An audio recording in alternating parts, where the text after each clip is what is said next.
Harlem, 1948, Mount Olivet Baptist Church. Sunday afternoon. Over 400 people packed into wooden pews, the organ playing His Eye is on the Sparrow. Reverend Adam Clayton Powell Jr., mid-eulogy. Then Bumpy Johnson stood up from the second row. The room went silent. Bumpy walked toward the casket, slow, deliberate, each footstep echoing against the walls.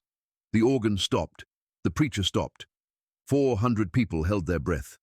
Bumpy reached the casket, looked down at Nurse Sadie May Washington. The peaceful expression, the white lace dress, the thick makeup covering her face and neck. Everyone else saw a woman who died too young. Bumpy saw a cover-up. He leaned closer, studied her neck, then reached down and touched the powder on her throat. When he pulled his hand back, his fingers were covered in thick theatrical makeup. He looked at the funeral director standing nervously near the wall. Why is there so much makeup on her neck? The man went pale, started sweating. Bumpy pushed back Sadie's collar. And what 400 people saw next made women scream and men turn away. Rope burns, deep, brutal, purple and black, circling her throat like a necklace of violence. This wasn't a heart attack. This was murder. And what Bumpy did in the next 96 hours killed 3 men, made 6 NYPD officers resign, and changed how Harlem dealt with police corruption forever. To understand what happened that Sunday, you need to understand who Sadie May Washington was, and why one witness's information set off a chain reaction nobody could stop.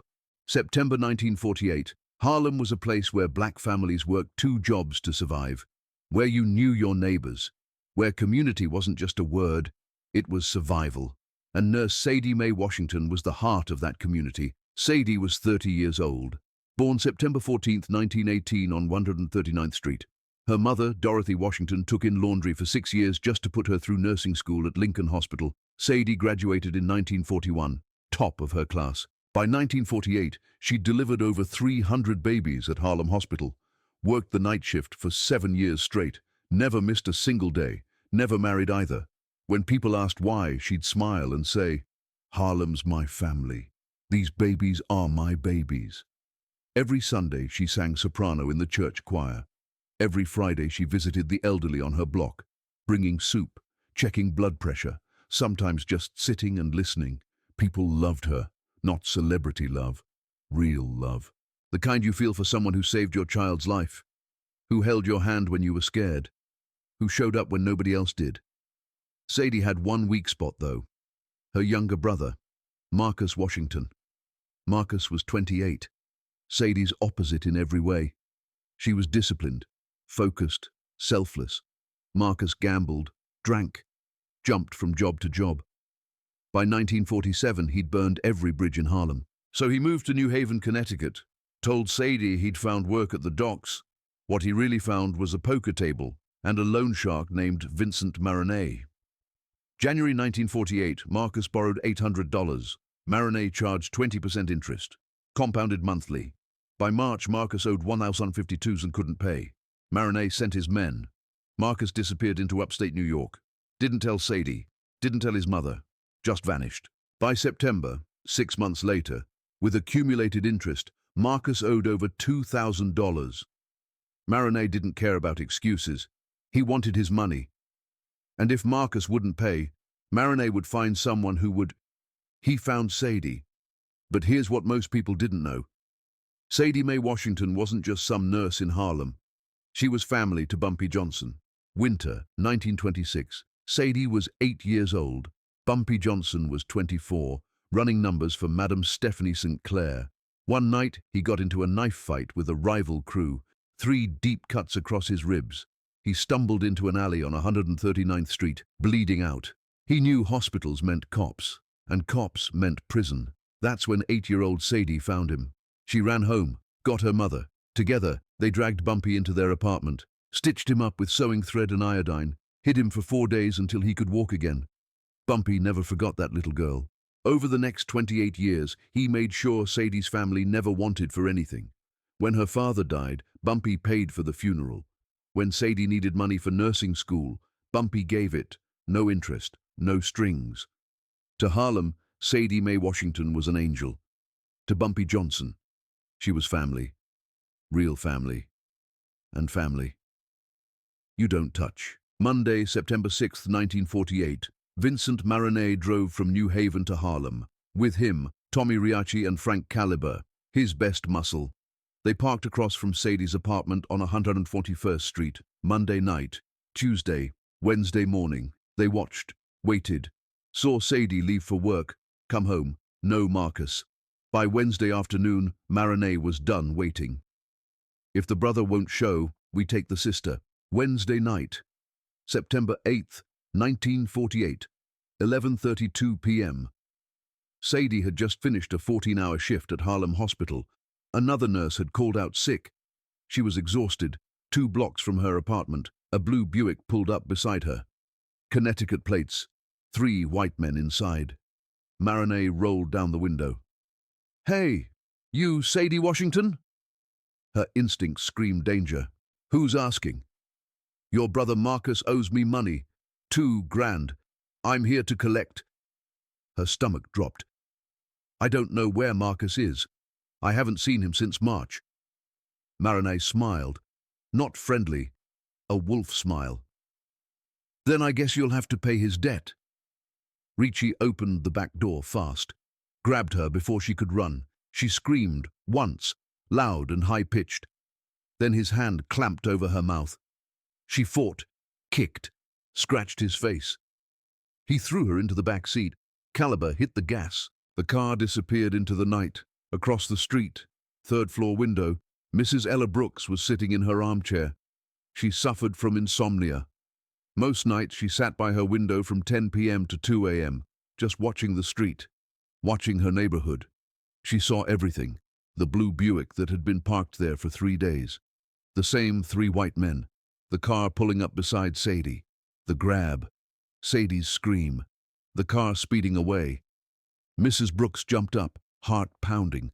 She wanted to call the police, but Mrs. Ella Brooks was 68 years old. She'd lived in Harlem since 1903. She knew how this worked. Police didn't come for black folks. Not quickly, not seriously. And when they did, they usually made things worse. She'd seen cops beat her neighbor's son in 1934. Seen them arrest her friend's daughter in 1941 on false charges. Seen them look the other way when white men caused trouble.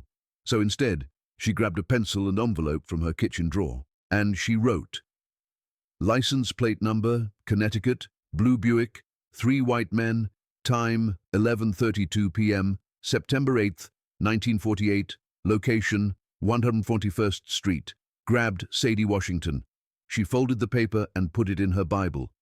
Then she sat by that window until sunrise, praying Sadie would come home. Sadie didn't come home. They took Sadie to an abandoned warehouse near the East River, a place Maroney used for collections.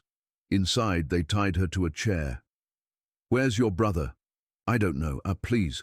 I haven't seen Marcus since March." Wrong answer. What happened next lasted 3 hours. Rope, cigarettes, fists. They tried to make her talk, tried to make her call Marcus, tried to get an address, something. But Sadie genuinely didn't know. Marcus had cut her off 6 months ago. Around 2 a.m., Maroney snapped, wrapped the rope around her neck. "Told you, last chance. Where is he?" She couldn't breathe, couldn't speak. Maroney pulled harder. At 2:17 a.m., Sadie May Washington stopped breathing. Maroney stepped back. Caliber started panicking. "We just killed a nurse, a black nurse in Harlem. We're dead." Maroney thought fast. "We make it look natural. Heart attack. She was overworked. Night shift nurse. It happens." "How?" Ricci asked. "I know a cop." They drove her body back to her apartment at 3:30 a.m., carried her up 3 flights, laid her on the bedroom floor, made it look like she collapsed getting ready for bed. Thursday morning, September 9th, 7 a.m. The building superintendent knocked. No answer. Used his key. Found Sadie face down on the floor. Called police. At 7:35 a.m., officers Patrick Donnelly and James Murphy arrived. Donnelly walked into the bedroom first. Saw the bruises, saw the rope burns, saw the torn fingernails. This wasn't a heart attack. Murphy whispered, "This is murder." Donnelly leaned in. "Listen to me. This is a dead colored girl whose brother owed money to the wrong people. If we write this as homicide, it leads to connected white men from Connecticut. That creates problems. For them, for us, for everyone. So we write heart attack, case closed. Murphy hesitated. He had a wife, 2 kids, a mortgage. He'd seen what happened to cops who didn't play ball. Transferred, frozen out, ruined. He swallowed. Heart attack.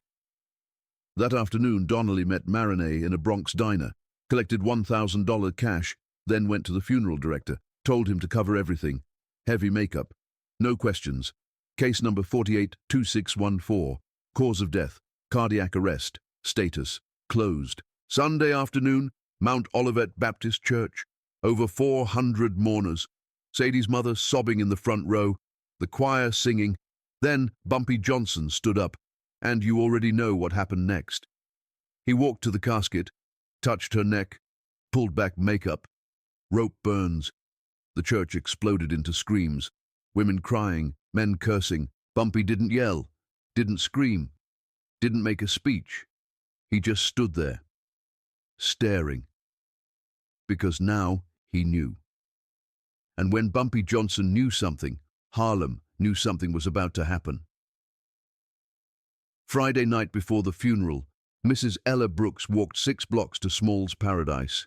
She didn't want to be seen. She climbed the stairs to Bumpy's office. Door locked. Good. She slid an envelope under the door. Inside, they took her. Wednesday night, 11:32 p.m. 3 white men, blue Buick, Connecticut plates, and the full license plate number. No name, no signature. Too dangerous. When Bumpy read that note, everything changed. Now he didn't just know Sadie was murdered. He knew who took her and where they came from.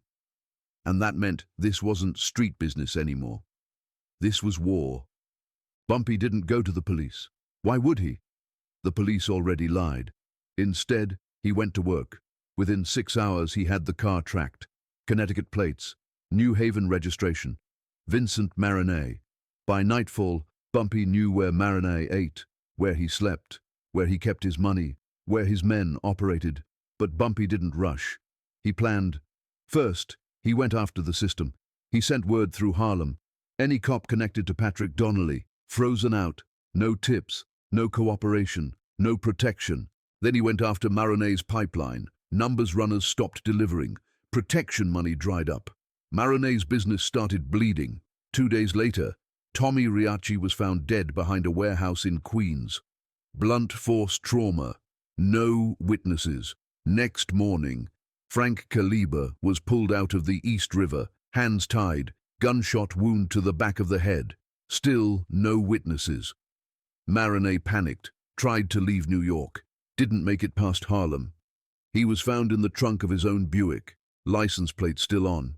Police ruled it gang violence. Case closed. 3 men dead in 96 hours.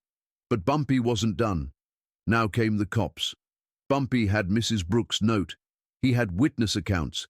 He had street pressure. He leaked information, quietly, to black newspapers, to church leaders, to civil rights organizers. Suddenly, people started asking questions. Why did a healthy nurse die of a heart attack? Why were there bruises? Why was makeup used? Why did witnesses see a kidnapping? Why did the police close the case in 6 hours? Internal Affairs opened an investigation. Patrick Donnelly folded in 2 days.